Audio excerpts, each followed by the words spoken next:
بسم اللہ الرحمن الرحیم بسم اللہ الرحمن الرحیم والصلاة والسلام علی سید المرسلین۔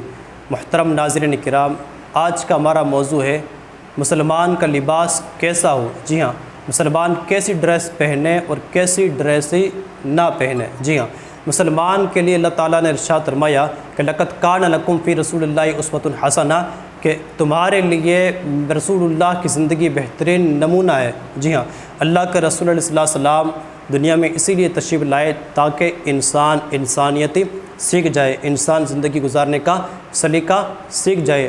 اللہ تعالیٰ نے دین کو کامل اور اکمل بنایا جو ہماری ہر موڑ پر رہنمائی کرتا ہے، تو لباس بھی ایسا ہی ہو جو اللہ تعالیٰ کے رسول صلی اللہ علیہ وسلم نے پہننے کا حکم دیا۔ جی ہاں، لباس پہ اللہ تعالیٰ کی بہت بڑی نعمت ہے۔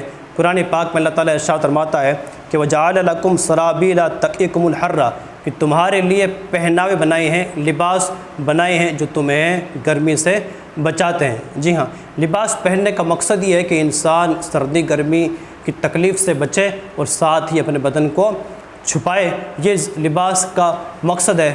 اور خوب زیادہ آرائش اور زینت اور فیشن کا لباس اسلام میں منع کیا گیا۔ قرآن پاک میں اللہ تعالیٰ ارشاد فرماتا ہے کہ اللہ تعالیٰ تکبر کرنے والوں کو اور غرور کرنے والوں کو پسند ہی نہیں فرماتا۔ جی ہاں، مرد کے لیے لباس یہ ہے کہ ناف سے لے کر گھٹنوں کے نیچے تک اتنا حصہ ہر حالت میں چھپانا فرض ہے۔ جی ہاں، گھٹنوں کے اوپری حصے کو دکھانا مرد کے لیے، مسلمان کے لیے حرام ہے، تو ہمیشہ ہر جگہ ہر حالت میں جو ہے اس حصے کو چھپائیں۔ ہاں، اگر طہارت خانے میں ہو، غسل خانے میں ہو تو مجبوری ہے، اور وہاں پر چار دیواری تو وہاں پر انسان اس کو ظاہر کر سکتا ہے۔ اس کے علاوہ کھلے میں کبھی بھی کسی کے سامنے اس حصے کو مرد ظاہری نہیں کر سکتا۔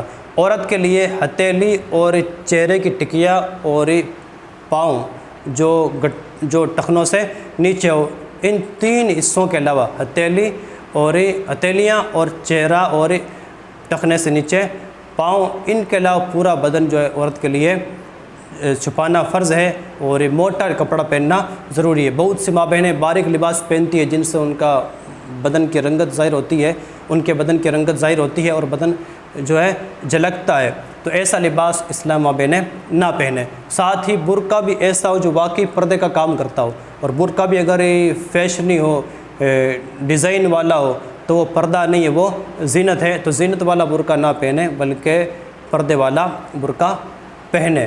جی ہاں، اور اسی طرح مرد مردوں کا لباس پہنے، عورت عورتوں کا لباس پہنے۔ اللہ تعالیٰ اس مرد پر لعنت فرماتا ہے جو مرد عورت کا لباس پہنتا ہے، اور اسی عورت جو اللہ تعالیٰ لعنت فرماتا ہے جو عورت مرد کا لباس پہنے۔ جی ہاں، اسی طرح مرد کو چاہیے کہ سونے چاندی کے زیورات اپنے بدن پر استعمال نہ کرے۔ جی ہاں، ایک ہی چاندی کی انگوٹھی مرد پہن سکتا ہے جو 4.5 ماشا سے کم ہو۔ 4.5 ماشا جو ہے 4 گرام اور 374 ملی گرام اتنی چاندی کی انگوٹھی مرد پہن سکتا ہے، ساتھ میں اس کے نگینہ ہو، اور بغیر نگینے کے بھی مرد ہی نہیں پہن سکتا۔ سونا مرد کے لیے قطعاً حرام ہے۔ جو آج کے زمانے میں جو مرد حضرات سونے کی چینز پہنتے ہیں یا سونے کی انگوٹھیاں پہنتے ہیں یا کوئی بھی زیور پہنتے ہیں تو یہ حرام ہے، اس سے اللہ کے رسول صلی اللہ علیہ وسلم نے منع فرمایا ہے، اور اس کو پہن کر اگر پڑھے گا تو نماز بھی نہیں ہوگی۔ اور لباس جو ہے جب بھی پہنے تو یہ دعا پڑھیں، الحمدللہ الذی کسانی ھذا ورزقنی من غیر حول منی ولا قوہ۔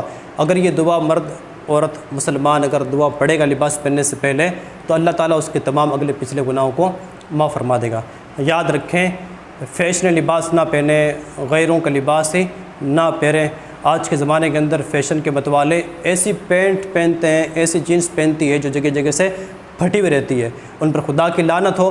جو اللہ کے رسول صلی اللہ علیہ وسلم کے سنتوں سے دور ہوتے ہیں اور غیروں کی روش زندگی اختیار کرتے ہیں، اگر پھٹی ہوئی پینٹیں اگر پہنتا ہے تو اس کا ستر بھی ظاہر ہوتا ہے، اور اگر ایسی پینٹ اگر پہن کے نماز پڑھتا ہے اس کی نماز بھی نہیں ہوتی ہے۔ تو ہر حال میں جو ہے ایسے فیشنی لباس سے بچیں، اور آقا کریم صلی اللہ علیہ وسلم کی سنتوں کے مطابق لباس پہنیں۔ اللہ تعالیٰ ہمیں ہر معاملے کے اندر سنت نبی کو اپنانے کی توفیق عطا فرمائے۔ السلام علیکم ورحمۃ اللہ وبرکاتہ۔